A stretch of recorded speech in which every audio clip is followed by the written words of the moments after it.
What up, everybody? My name is Justin, also known as Shit Just Works. Today, we got some more Legends of Runeterra content coming at you. Thank God. Whew, I need something to do while I'm waiting for this game to come out. So, if you're looking for some more content from Legends of Runeterra, it's going to be the second video in a series of videos that I'm doing right now. The previous video came out not too long ago. Link will be in the description. Also, a card up top. If you want to check it out, go for it. That was Noxus.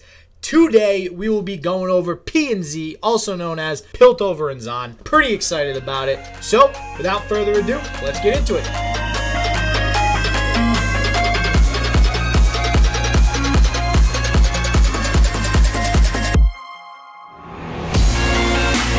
Alright, so what do we got here? We got a little bit of P&Z action. I do just want to lead off by saying, if you're curious as to all the categories and stuff, the very first video in this series, which was on Noxus, I actually briefly go over that in the beginning of the video. So for more info on that, link is below in the description, and you can click this card right up here. So the first category is actually going to be Aggro, just like with Noxus. And as you can see here, I pulled up the elusive cards.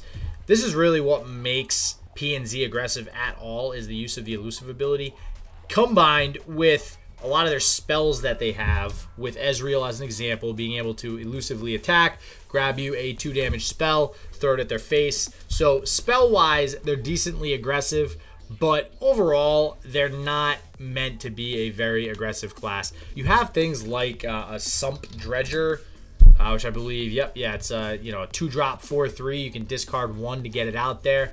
All right, great. It's a decent body for 2 mana. Got a pretty big drawback, but that's not really a strategy that I've seen many people use with this deck. I actually did try to make a strategy using that, as well as the elusive category, to kind of give the Sump Treasure elusive really early in the game with something like a Sumpworks map, with something like a Sumpworks map.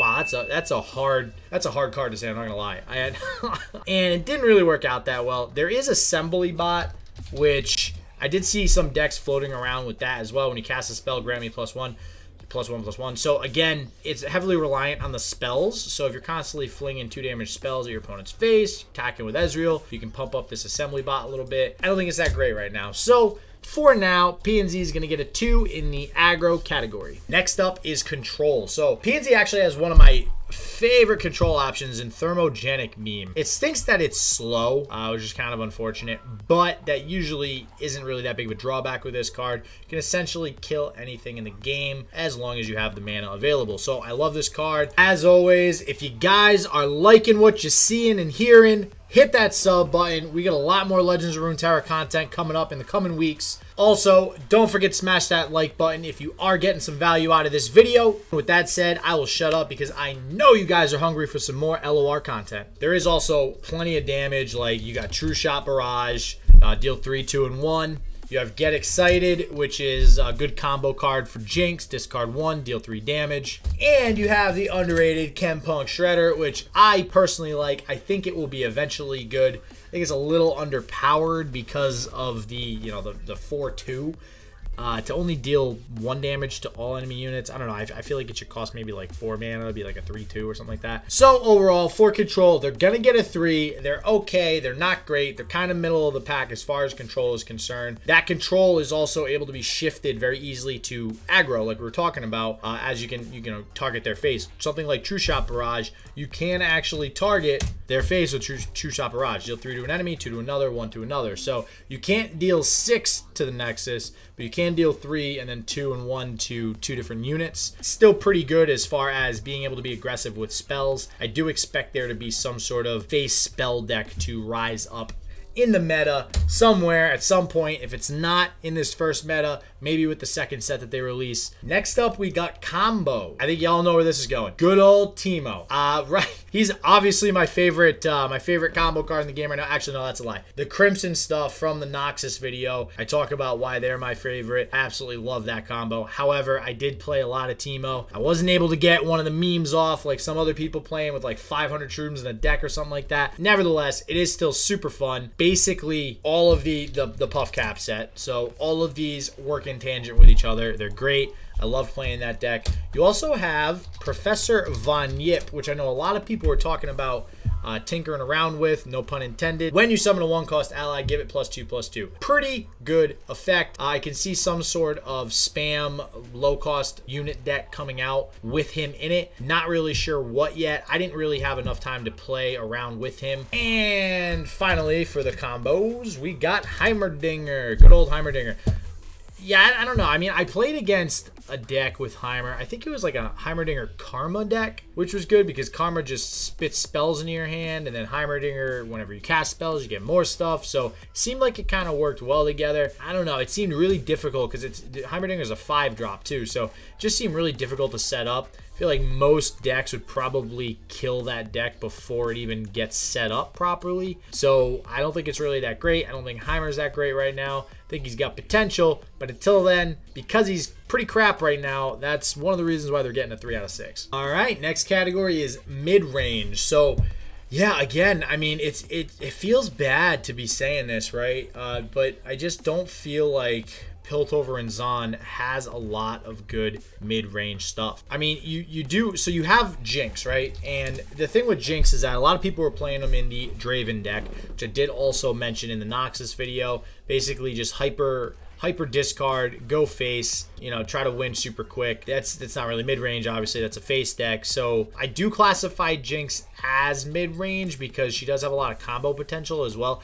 I actually did make a deck around Jinx and Ezreal, which was all P and Z, and it was same deal except with spells. It was basically try to empty your hand with spells to their face. Also use this card, Augmented Experimenter, which I will actually get to a little bit more in a second, to really just blow up your opponent real fast in one turn. And essentially what this does is it gives you, you get 3 damage to something, so you can usually clear something off the field that's pesky, that's been hanging around for a little while, and it gives you really easy access to Super Mega Death Rocket and to leveling up Jinx. You can almost always level her up right away, either on the same turn or the next turn after you play her, if this is on curve from 5 to 6, or 4 to 5 to 6. And there's also stuff like Amateur Aeronaut, which I mentioned earlier, which again can also kind of go into some sort of mid-range deck. You also have Golden Crush Bot. I mean, I actually think this is a decent card. I mean, it has 5 health, which is a lot, especially for a 3-drop. Personally, I think that health is a lot more valuable than attack, so I do think Golden Crush Bot is decent right now, but again, they just don't really impress me with anything that's on here as far as mid-range is concerned. Honestly, the Puff Cap engine would probably be the most mid-range you get, because Puff Cap Peddler and Chump Wump and these guys, they actually have decent bodies. You know, shady character if you're turning into a Puff Cap Peddler or something like that. 3 3s, 4 4s. They actually give you decent mid-game presence, but again, that's more of a combo deck, not really mid-range. So for that reason, they unfortunately are going to get a 1 out of 6. It pains me to really be shoving Piltover Zaun into the dirt here, but it is what it is. There's not really much you can do about it. All right, next up, this is somewhere they do shine a little bit more. We got spells, okay? And actually, before we get into the spells, I do want to mention something with Funsmith, because she does also offer aggro and combo potential. I do think this card is okay, but for 5 cost, it seems a little steep. I think at 4 cost, it would actually be rather good and playable. But with that said, we have the actual spells that you might even use with Funsmith. And honestly, Thermogenic Beam is the saving grace here.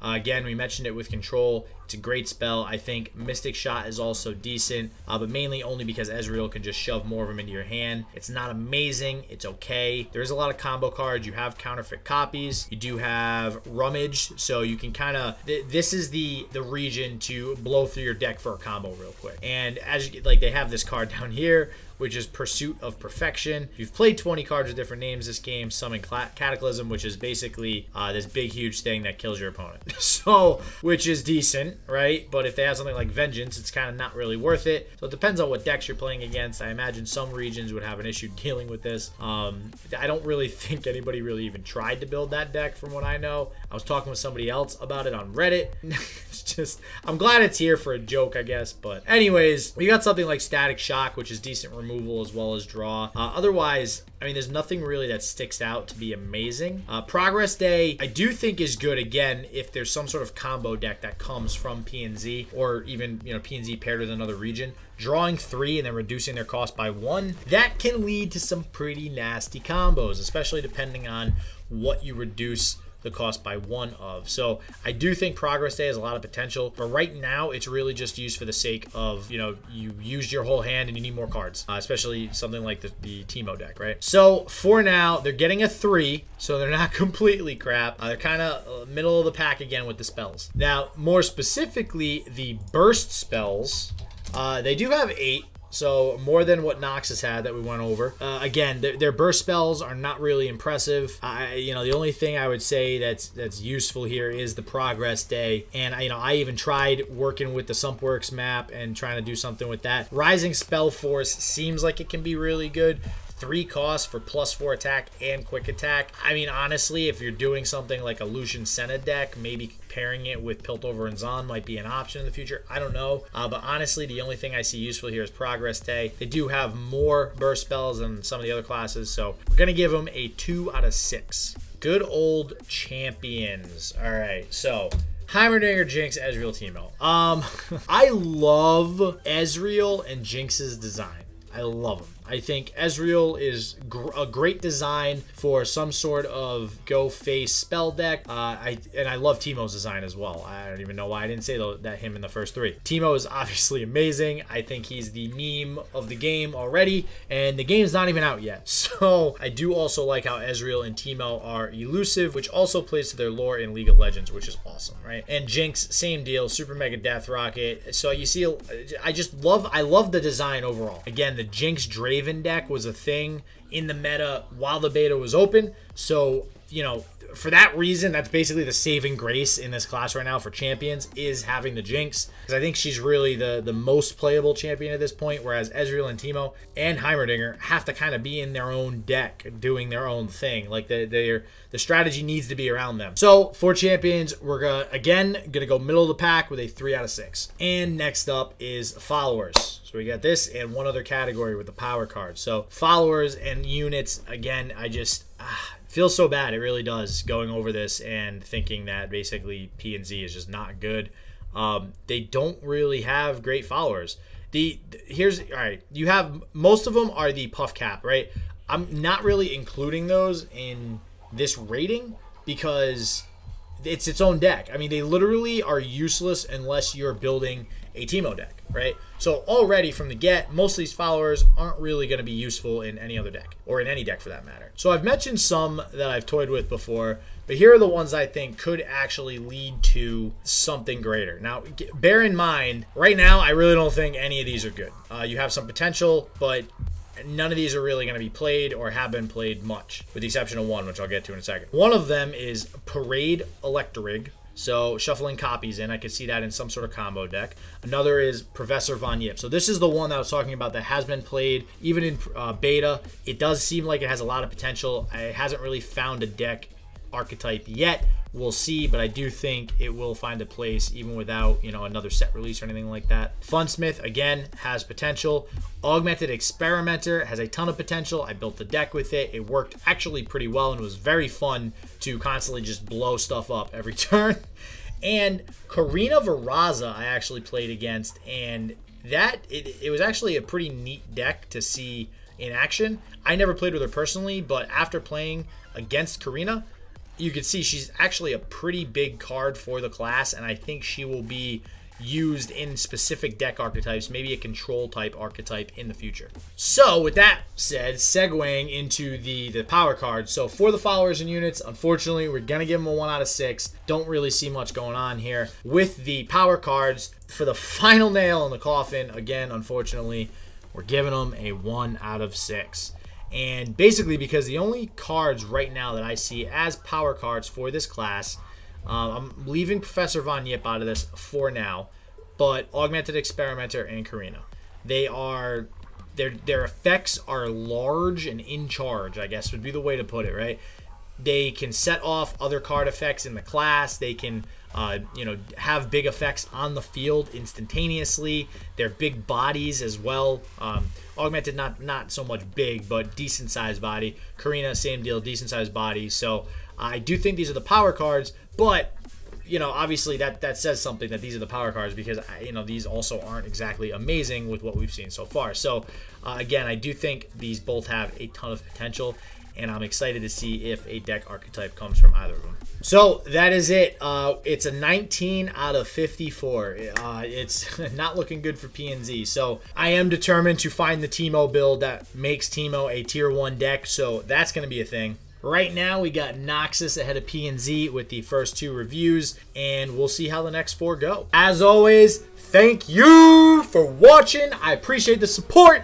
Cannot wait to make some more videos on the remaining 4 classes for this review series. Pretty stoked about it. Again, if you want a review of all the different categories, it's going to be in the description below, so check it out. And if you're looking for some more LOR content before the game comes out, just wait till the end screen and there'll be a playlist selection for Legends of Runeterra. Got a whole slew of videos if you haven't already watched them. But until next time, everybody stay positive. Peace out.